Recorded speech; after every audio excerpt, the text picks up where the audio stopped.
Bonjour, alors Philippe Jean-Louis, spécialiste de l'immobilier parisien, dans le 16e arrondissement en particulier.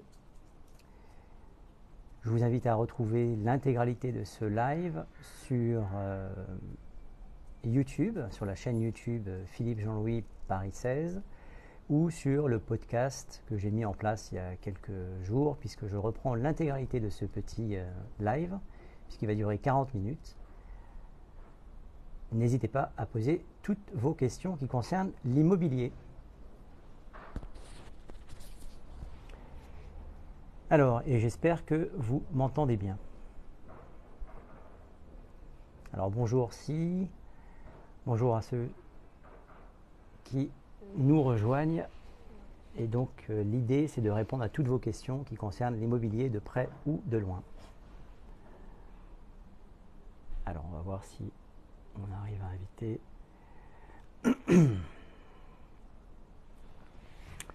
Bonjour Nathalie, bonjour Phoebe, bonjour Gaëlle, bonjour Divine.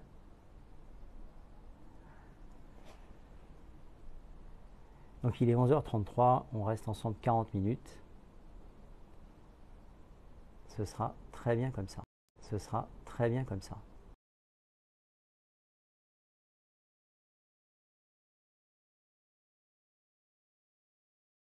Voilà, le live est partagé sur Facebook également.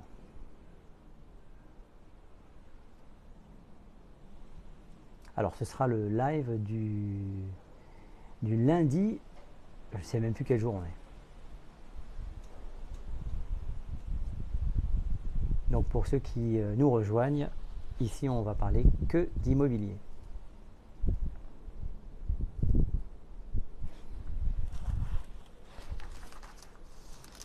Donc n'hésitez pas, si vous avez une question qui concerne l'immobilier.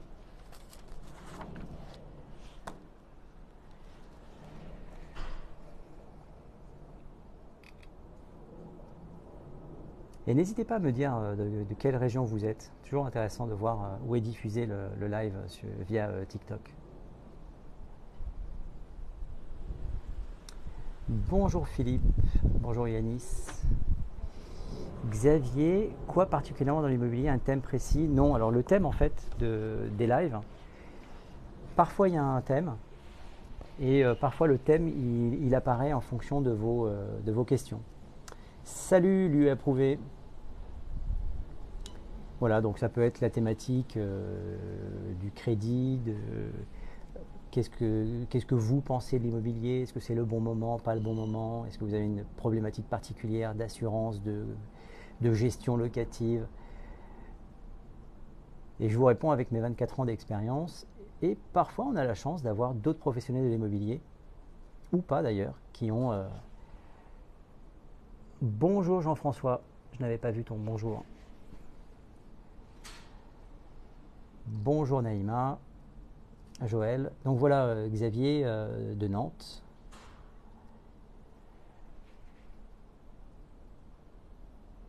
Alors ne m'amenez pas sur des thèmes ultra précis en me donnant par exemple une rue à Nantes, qu'est-ce que je pense de cette rue en particulier.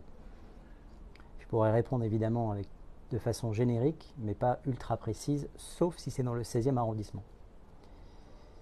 L'immobilier est-il intéressant au vu de la situation politique actuelle? Oui, l'immobilier est toujours intéressant puisque ça reste un des besoins primaires. Bonjour Simon. On a tous besoin de se loger. Donc ça reste un marché porteur. La situation politique actuelle, je dirais la situation économique est particulière. Tiens, alors le vent se lève, j'espère que... Vous me dites si vous ne m'entendez pas bien. Pas simple en ce moment, le 9. Alors Jean-François, le 9 est aux abonnés absents, puisque on en a parlé hier, d'ailleurs c'est assez amusant. Enfin amusant, c'est pas amusant, bien évidemment que non, mais il y a des projets qui sont abandonnés en cours de route, compte tenu de l'augmentation de la matière première ou des matières premières, et finalement il est plus simple d'abandonner le projet que de vendre à perte, puisque à partir du moment où vous avez signé un contrat en vente d'état futur d'achèvement, vous ne pouvez pas changer le prix en cours de route. Donc il y a des promoteurs qui abandonnent les projets en cours de route. si je dis pas de bêtises, c'est plus 54% de faillite chez les promoteurs par rapport à l'année dernière. Donc, alors à Paris, le vent se lève. Surtout, vous n'hésitez pas, hein, si jamais le son n'est pas bon, du coup le bâti augmente. Bah, la personne qui va acheter dans du neuf ne va pas forcément reporter son acquisition sur de l'ancien. Donc Jean-François, je ne peux pas dire que l'ancien soit un marché de report, même si techniquement parlant, si on ne construit pas et qu'on a un réel absolu de se loger à la minute, il n'y a pas d'autre choix que de se reporter vers ce que tu appelles le bâti. Alors c'est parfait, on est en plein Paris et puis maintenant il y a les hélicoptères au-dessus. Tout change, hein.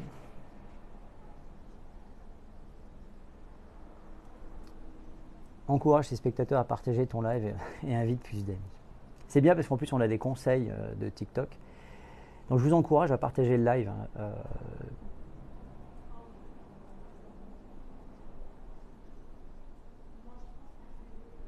Bonjour marchand de biens. Vous voyez, il y a des penses-tu que les taux... Alors ça c'est Curtis. Bonjour Curtis. Est-ce que tu es abonné Curtis? Non. Alors Curtis, j'ai établi une règle. C'est que maintenant je réponds aux gens qui sont abonnés. Et j'ai remarqué une chose, c'est que les questions sont bien plus sensées. Hier, il y avait quelqu'un qui s'amusait à poser des questions totalement tarabusquées. Donc j'ai pas trouvé mieux de faire que je t'invite à t'abonner, Curtis, et je réponds avec plaisir. Road Racer. Marbleswar. Bonjour Marbleswar. Développeur de jeux vidéo.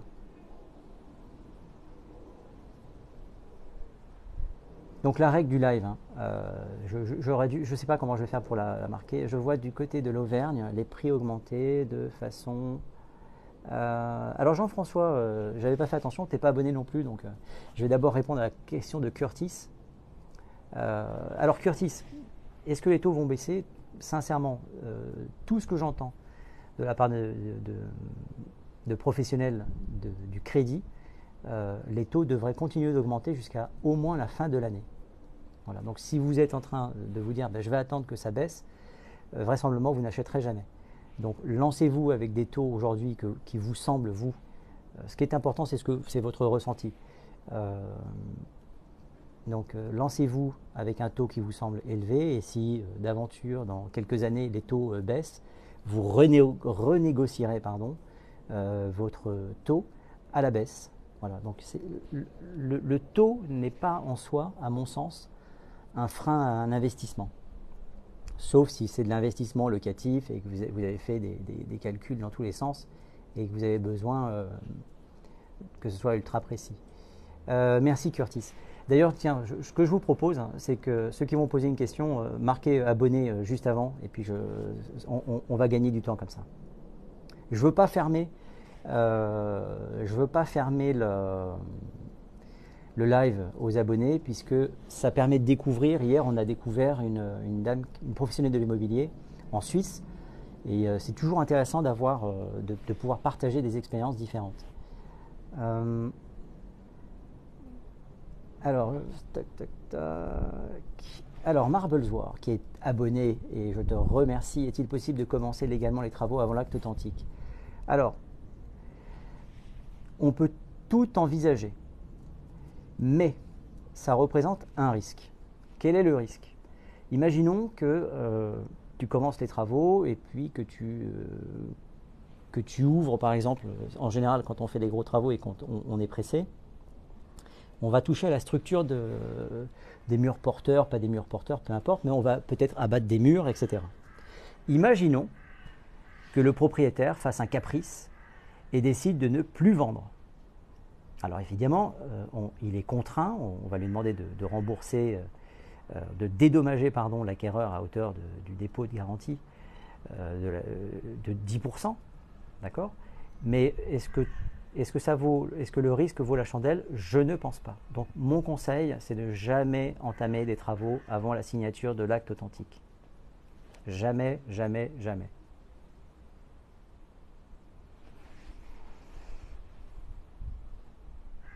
Xavier, je t'invite à t'abonner de la même façon.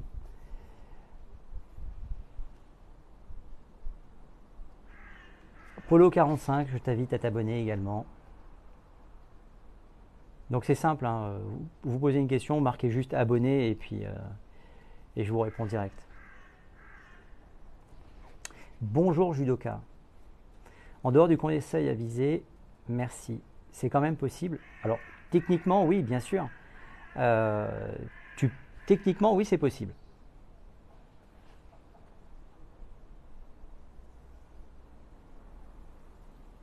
Alors, judoka. Judoka, il n'est pas abonné non plus. Hein.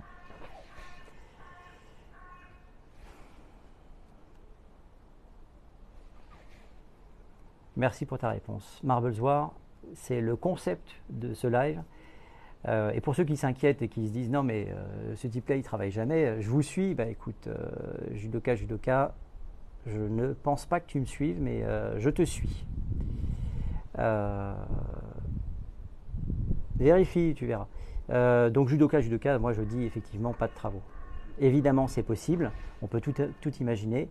Imaginez après, vous vous lancez dans des travaux et on découvre dans un des murs un truc totalement inattendu. Ça ne s'appelle pas un vice caché puisqu'il n'est pas caché, mais imaginons que la structure ne soit pas viable, vous vous rendiez compte que finalement les travaux dans lesquels vous vous êtes lancé en tant qu'acquéreur ne soient pas réalisables pour je ne sais quelle raison technique. Qu'est-ce que vous faites? Vous continuez, vous allez jusqu'à l'acquisition, jusqu'à l'acte authentique, ou vous êtes tenté d'arrêter? Vous voyez, il y a aussi cet aspect-là.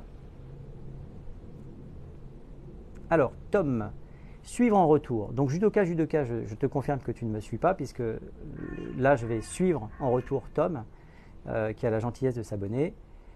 Quand investir 2023 ou attendre que les taux baissent? Tom, n'attends pas que les taux baissent. Si tu trouves quelque chose qui te convient aujourd'hui, d'accord, que le prix te convient, etc., lance-toi dans l'investissement. Si d'aventure les taux baissent d'ici 1 an, 2 ans, 3 ans, 4 ans, 5 ans, on ne peut pas savoir, d'accord, a priori, ils vont continuer d'augmenter jusqu'à la fin de l'année et peut-être se stabiliser et éventuellement redescendre. Eh bien, moi je pense que si tu te bases sur une baisse des taux, tu ne vas jamais te lancer et tu risques de louper des opportunités.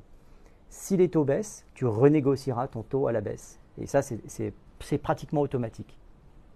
Faites bien attention, bien négocier tout l'encadrement de vos offres de prêt. Hein. Il faut que ce soit remboursable par anticipation, sans frais. Il y a beaucoup de petites choses à savoir. D'ailleurs, je pense que ce serait intéressant à ce sujet qu'on fasse un live avec mon pote courtier dont c'est le métier. Bonjour Toto. Alors, tac, tac, tac. Bonjour Philippe, bonjour Fred. Ça me refuse. Écoute, je ne vois pas pourquoi ça te refuserait, mais... bonjour Philippe, j'espère que tu vas bien. Bonjour Scalan 91, je te remercie, je vais de mieux en mieux. Salut Toto. Alors ce qui est amusant, c'est qu'en même temps, j'ai les alertes de ma chaîne YouTube avec énormément de commentaires sur la Lola Glaise. C'est assez incroyable. Je crois qu'il y a 50 000 vues de la vidéo. J'ai jamais fait une vidéo avec 50 000 vues sur YouTube. Alors Mario. Bonjour Mario. Et alors Mario, il s'est abonné. J'ai peu de moyens, investir dans les box, c'est ok. Oui, bien sûr. C'est tout à fait possible et intéressant. C'est le box ou les parkings ou les emplacements de parking. Ce sont des choses, si tu parles de ces box-là, c'est tout à fait intéressant. Tout va dépendre de l'endroit et du coût. Du coût d'achat, et donc je te laisserai faire tes calculs en fonction du montant des loyers possibles. Et investir, ce n'est pas une question de moyens. Investir, ça ne veut pas dire que vous allez vous lancer tout de suite dans l'acquisition d'une maison à 1 million d'euros ou 300 000. Il y a des investissements à 20 000, 30 000. Voilà. Alors, judoka. Je retourne Marble-Loire. Je te souhaite une bonne réunion. Merci. Vous proposez un accompagnement. Qu'est-ce que tu appelles un accompagnement, Mario? Si c'est à Paris, oui. Si c'est ailleurs, je ne propose pas d'accompagnement aujourd'hui. C'est pas le concept du live, c'est de vous proposer des services payants. C'est pas du tout ça. Je dis pas que l'idée est pas mauvaise, hein, mais je vois pas comment objectivement et sérieusement je pourrais t'accompagner si tu n'es pas dans la même ville que moi. Pour le moment, je me contente entre guillemets de vous donner des conseils. Certains le savent et en ont bénéficié, voilà.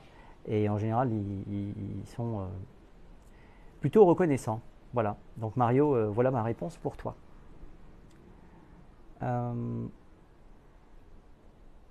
Selon toi, comment va évoluer le marché en Ile-de-France dans l'ancien, dans le futur, d'ici 2 ans? Ça, c'est... si je vois un petit peu ce qui se passe, les dernières ventes, on est dans un marché d'acquéreurs, c'est-à-dire que ce sont les acquéreurs qui font la loi.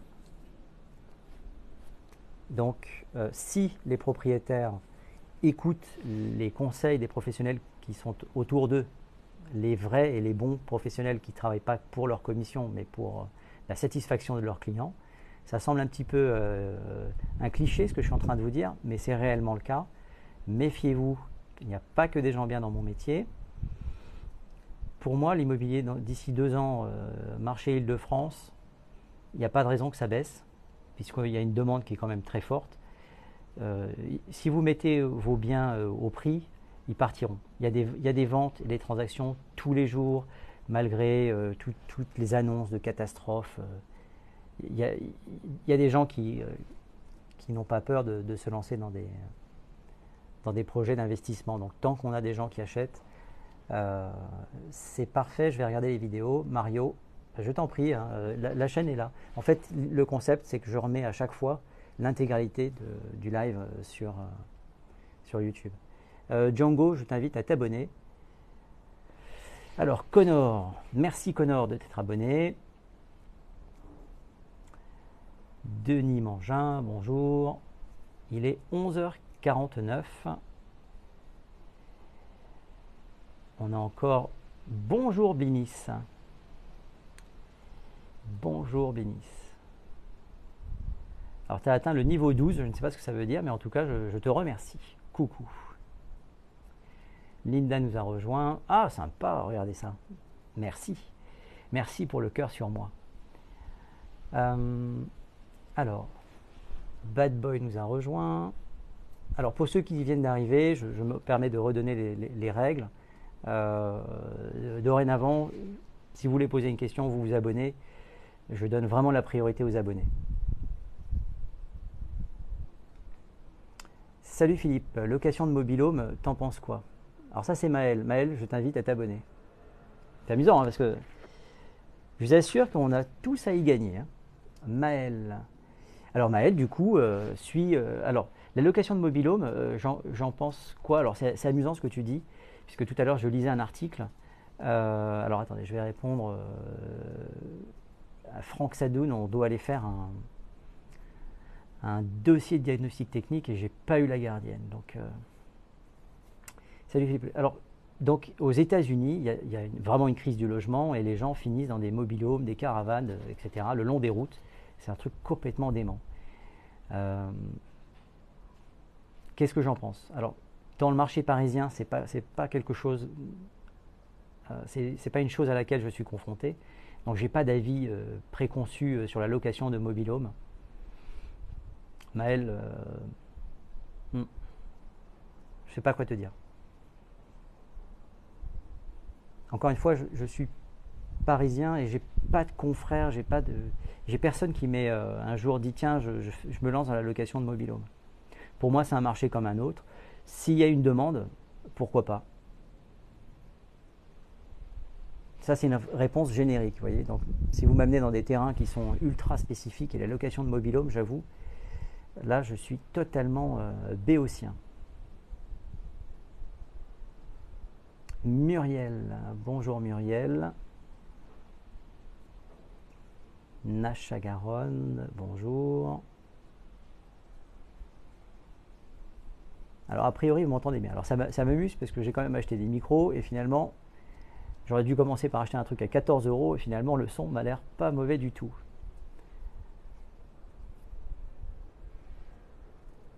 Ah tiens, alors pour ceux qui sont là, est-ce que vous avez déjà entendu parler de la loi Scrivener? Je voulais en parler hier et puis finalement j'ai zappé parce qu'il y avait eu tellement de questions, donc là c'est un petit peu plus calme qu'hier. Pour ceux qui ne le savent pas, je referai un live cet après-midi et je vais me faire en sorte qu'il y ait un live le matin. Alors ce matin je mettais en place un dossier chez un notaire, donc j'ai pas pu le faire à l'horaire prévu, mais je le ferai en milieu d'après-midi, pour cet après-midi. Donc est-ce que vous avez entendu parler de la loi Scrivener? On a Jacques Chirac qui vient d'arriver, c'est incroyable.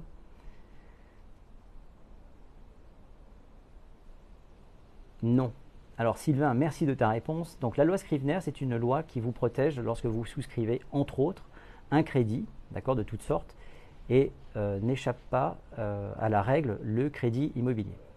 Très souvent, alors ce que je vais vous dire là, c'est très intéressant, c'est dommage qu'on n'ait pas un notaire ou un clerc de notaire qui viennent me contredire sur ce sujet, mais je vais vous donner donc un petit... c'est pas un scoop, parce qu'en fait les notaires ne communiquent pas dessus, mais bon, je vais vous le dire avant de passer à autre chose et d'oublier. Demain, vous allez faire une offre, d'accord? Et pour être sûr d'avoir gain de cause sur votre offre par rapport à deux offres, vous allez signer en marquant, et on va vous le faire noter à la main, que vous ne souscrivez pas de... Ah ben Maël, voilà. Donc Maël, peut-être, ce sera intéressant d'avoir ton analyse là-dessus. Que vous ne souscrivez pas de crédit. Donc, vous refusez la condition suspensive d'obtention de prêt et on va vous faire écrire à la main. Il y a une symbolique lourde, vraiment. En tout cas, quand on faisait les promesses où on pouvait écrire, puisque maintenant elles sont digitalisées. Maël, tu m'arrêtes si je dis des bêtises. Promesse ou compromis. Et on marquait je déclare ne pas souscrire, ne pas avoir besoin de souscrire un crédit immobilier pour l'acquisition, je refuse donc de fait blablabla. Blablabla. Et puis une fois que vous aviez écrit ça, vous vous sentiez avec une épée de Damoclès, pieds et mains liés, et personne ne vous expliquait la suite. Donc vous disiez, bon bah ça y est, je suis définitivement engagé. Eh bien non. La loi Scrivener dit quelque chose, c'est que si vous changez d'avis après la signature de la promesse, ou du compromis, et que vous souscrivez néanmoins un crédit, d'accord, pour cette acquisition, et que ce crédit vous est refusé, eh bien vous pouvez casser ce que vous avez signé. Voilà. Et ça s'appelle la loi Scrivener. Aucun notaire ne l'explique. Donc moi ça m'amuse quand j'entends des notaires qui disent oui, alors vous avez bien compris, vous avez bien noté que vous n'aviez pas de conditions suspensives d'obtention de prêt, attention, attention, attention. Alors je ne comprends pas pourquoi les notaires ne le disent pas. Ils pourraient expliquer, parce que du coup les propriétaires sont rassurés, ils se disent bon bah ça y est, la vente elle est faite, il n'y a pas de conditions suspensives d'obtention de prêt. Eh bien non. La loi Scrivener a décidé il y a bien longtemps, je crois que la loi Scrivener ça doit être les années 70, et elle a été améliorée par la suite. Maël, hein, si jamais je dis une bêtise, ne t'ai entendu pour cette loi, mais je crois que si je ne me trompe, il faut 3 refus. Alors évidemment, il faut des refus, Maël. On sait tous que dans le vrai monde, alors le refus de prêt, évidemment, il ne suffit pas d'un seul refus, puisqu'on va appeler ça un refus de complaisance de la part d'un banquier.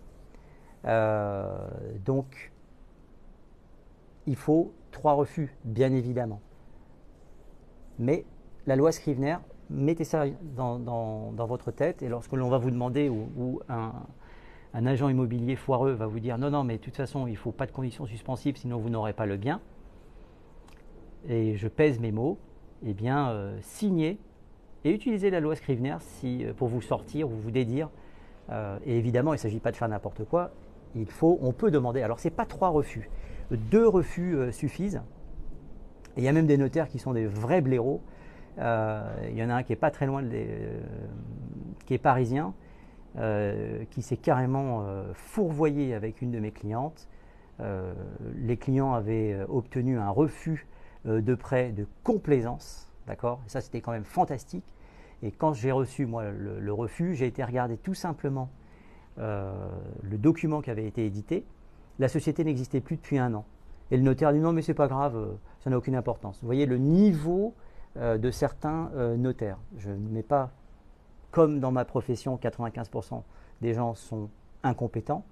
Chez les notaires, je ne dirais pas qu'il y a 95% d'incompétents, mais il y a des gens qui sont vraiment incompétents. Salut à l'agent Fluent. Alors judoka, alors attendez. Parce que judoka est quand même le seul de mon live qui n'arrive pas à s'abonner. Si, ça y est, mais non, mais on se suit, ça y est, je pense que c'est bon. Hein.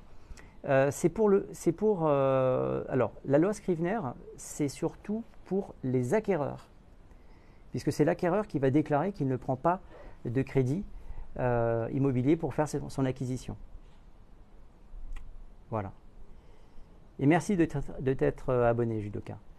Alors, Tuile 95. On ne se suit pas, je t'invite à t'abonner, cher Tuile 95. Si je fais un viager, j'ai engagé quelqu'un pour rebuter la personne, tu penses c'est cramé. Bon, ben voyez, voilà. Voilà typiquement le type de question qui sert à rien. Et donc, Tuile 95 n'est pas abonné. Et il ne pourra pas s'abonner tout simplement parce que je vais le bloquer. Voilà. Et vous voyez, plutôt que de perdre du temps avec ça, alors, judoka, ok, d'accord. Tac, tac, tac. Alors, à l'EM, comment acheter son premier bien immobilier à 20 ans? Je suis en alternance, SCI familiale, oui. Alors, je viens de comprendre effectivement quelqu'un qui disait fonce. Bah écoute, l'EM, évidemment, fonce. Ne fais pas attention au taux de crédit. S'il baisse, tu renégocieras. Bonjour HDman. Alors, tac. Donc vous avez bien retenu. Hein. J'essaie toujours de vous donner un truc intéressant, plus ou moins intéressant. La loi Scrivener, la non-souscription à un crédit lors de la signature de la promesse ou du compromis, mettez ça dans un coin de votre tête. Et souvenez-vous-en, puisque parfois ça peut être intéressant de dire qu'on ne prend pas de crédit. Mais bon, le vrai professionnel qui est en face de vous, il va vous poser tellement de questions qu'il ne sera pas dupe non plus. Mais il est important d'être informé.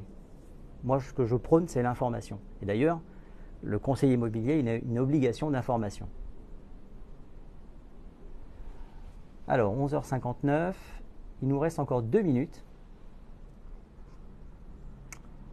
Alors, Yannou, bonjour, je négocie le prix plus, je dis que j'achète cash et on a 6 mois après pour faire un crédit. Je négocie le prix, je dis que j'achète cash. Ouais. Maël, purée, enfin quelqu'un qui dit la vérité. Merci Fifi, ne faites pas attention au taux, renégocier. Merci Maël, c'est sympa. Oui, Maël, poursuis dans ta carrière parce que si ce que je te dis te parle, eh ben, tu seras vraisemblablement un bon notaire et on commence déjà par un bon clerc de notaire. Et c'est vital ça.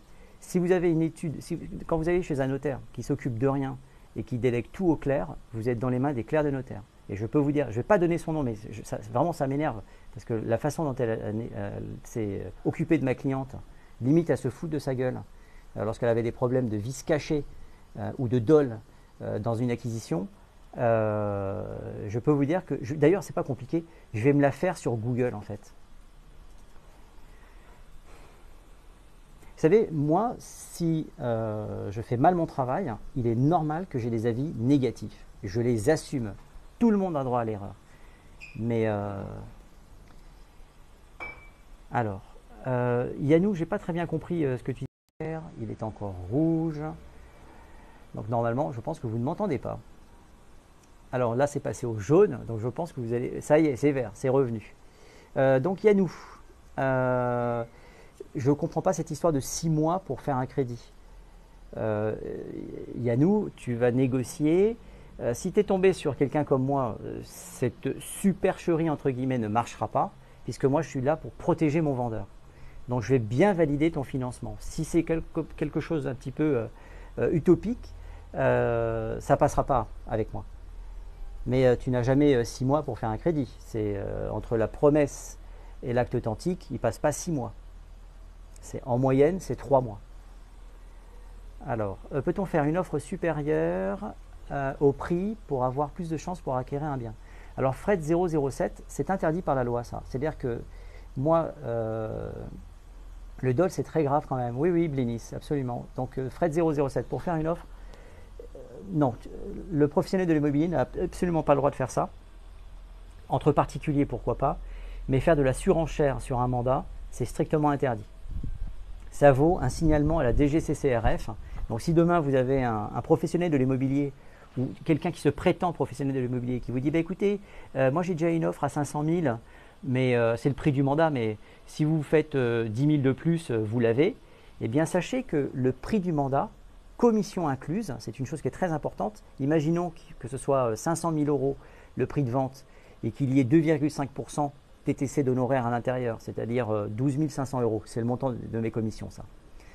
Donc les 12 500 euros, si pour faire plaisir à l'acquéreur, j'enlève 1 euro et que ça fait 12 499 euros, techniquement, ça ne s'appelle pas une vente parfaite. La vente parfaite lie définitivement le professionnel de l'immobilier avec son acquéreur. Il ne peut pas accepter autre chose. Imaginons qu'il ne soit pas au fait de la loi et qu'il fasse n'importe quoi parce qu'il se dit tiens, je vais prendre un petit billet supplémentaire, je vais prendre attention parce que ce n'est jamais rien que des pourcentages.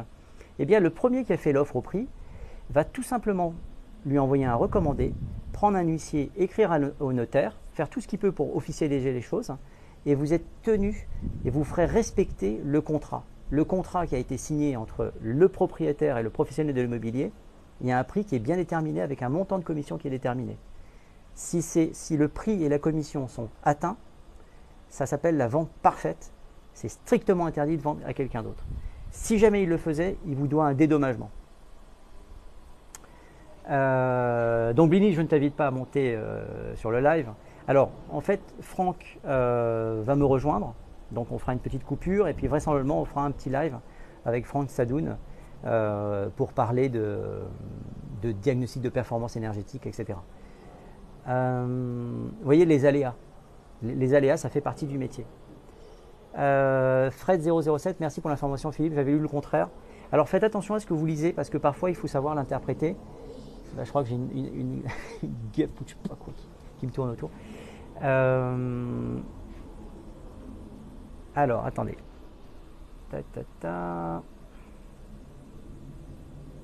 Bien sûr que le dol, c'est gravissime. On peut, en cas de dol, le dol, c'est 5 ans après la vente. On peut casser la vente pour ça, hein, pour un dol. Il faut aller prouver. Alors que, malheureusement, c'est toujours comme ça. C'est à la victime de prouver qu'il y a eu dol. Maël, Philippe, je pense que tu te trompes. J'ai acquis un bien, je l'ai acheté cash, puis j'ai fait un prêt IMO. Non, mais 2 mois après. Pas 6 mois. Maël, la temporalité dans une vente est très importante. Donc je ne me trompe pas, peut-être que je n'ai pas été assez clair. Tu signes en disant que tu vas acheter cash, d'accord? Tu changes d'avis et tu prends un prêt. Il n'y a aucun problème. À partir du moment où tu as l'obtention de prêt. Et si tu n'avais pas obtenu ton prêt, tu aurais pu utiliser la loi Scrivener pour annuler la vente.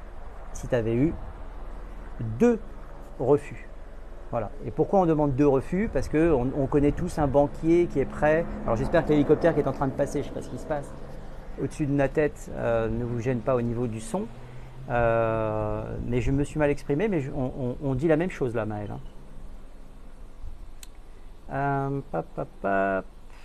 Comme quoi il faut s'adresser à des professionnels. Oui, oui, oui. Et un professionnel, ça ne se reconnaît pas comme ça. Hein. Un professionnel, ça se reconnaît sur 1, ce qu'il dit, 2, les avis clients.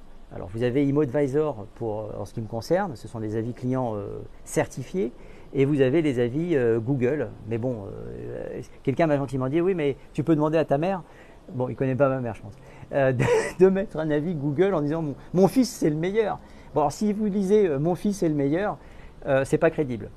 Elle peut le penser, mais c'est pas objectif. Alors Blinis, je sais. Je t'aurai un jour, Blinis. Je te ferai monter sur un des lives. Je sais pas comment, hein, mais Benares Orchidée qui suit le live, qui suit le créateur, donc qui s'est abonné, c'est sympa. Alors, est-ce que j'ai fait le tour de vos questions? Vous voyez, j'avais dit 40 minutes, mais je ne vais pas faire beaucoup plus parce que, en fait, je me rends compte d'une chose aussi, c'est que je peux partager l'intégrale du live aussi sur TikTok s'il fait moins d'une heure. Donc, il est 12h07. Nathalie nous a rejoint. Nathalie, est-ce que tu as une question qui puisse concerner, qui puisse intéresser tout le monde surtout?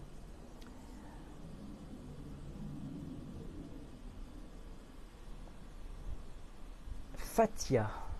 Alors, Fatia, elle s'est abonnée et tu as gagné. Alors c'est marrant Fatia parce que j'étais en train de regarder ton pseudo Cook by Fat. J'adore. Bonjour, est-ce qu'un contrat doit être en double exemplaire? Alors tous les contrats doivent être en double exemplaire. Pourquoi? Parce qu'il doit y avoir 2 originaux à chaque fois. Que ça concerne un mandat de vente, que ça concerne une promesse, que ça concerne... Tous les contrats doivent porter des signatures originales. Il y a toujours 2 exemplaires. Oui, Fatia. Oui, alors ça, je suis un vrai professionnel, j'arrive à répondre à une question facile. On n'a pas envoyé le double par mail. Alors, Fatia, pour essayer de répondre de façon non erronée, alors on m'a dit beaucoup de bien d'un agent IAD, je ne le retrouve pas sur ProperTips, c'est normal. Alors, tous les agents immobiliers IAD ne sont pas sur ProperTips. Certains ne comprennent pas l'intérêt. En théorie, c'est pas normal. Moi, je suis dessus. Fatia, est-ce que tu peux m'expliquer le double de quoi on t'a envoyé? Ou on t'a pas envoyé en fait? Mais un original, ça ne s'envoie pas par mail. Hein. Un original, ça se signe et on doit le recevoir par la poste. On m'a envoyé le double que par mail et on m'a dit que pour désistement 10 jours. Ah ben non, mais bien sûr. Non, mais alors ça, c'est... Qu'est-ce que c'est que ces conneries encore? Non. Alors, Fatia, là, tu es en train de rentrer dans un truc qui, moi, va m'agresser au niveau de tout mon corps. Alors, Fatia, mon numéro de portable, c'est le 06 73 69 28 21. Tu m'envoies un message, comme ça, envoie-moi un WhatsApp et je vais te dire exactement ce qu'il faut faire et tu vas m'expliquer très clairement ce qui se passe.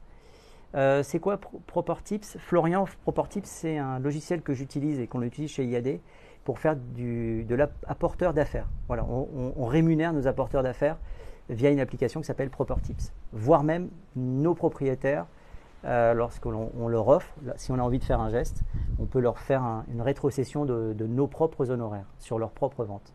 Fred 007 pour une vente longue. Oui, toi, je t'ai trouvé. Qu'est-ce que c'est que ce truc? Bon les amis, on va couper ce live. Il est 12h10, pardon. Je vais le reprendre parce que je ne veux pas dépasser le format d'une heure. Je voudrais voir si je peux vraiment mettre la vidéo. Donc je vais me reconnecter d'ici quelques minutes. Il y aura notre ami Franck qui va venir, c'est Dr Diag. Et puis on va faire, finalement il y aura 3 lives dans cette journée, voilà. Et je vais essayer de prendre, alors attendez, je vais faire une capture d'écran. Donc je vais prendre les dernières questions, hop, et je vais les reprendre. Hop, il y a Fred 007, il y a Florian, voilà. Donc les amis, je coupe ce live. Je vous invite à retrouver l'intégrale soit sur YouTube, soit sur TikTok si j'arrive à le mettre s'il ne dépasse pas l'heure, soit sur les podcasts, puisque maintenant, apparemment, il y a des gens qui écoutent nos lives. Donc, je vous invite à vous abonner à tous ces supports. Je vous dis à tout à l'heure, on reprend le live avec Franck Sadoun. Voilà, à tout de suite. Et merci d'avoir été là.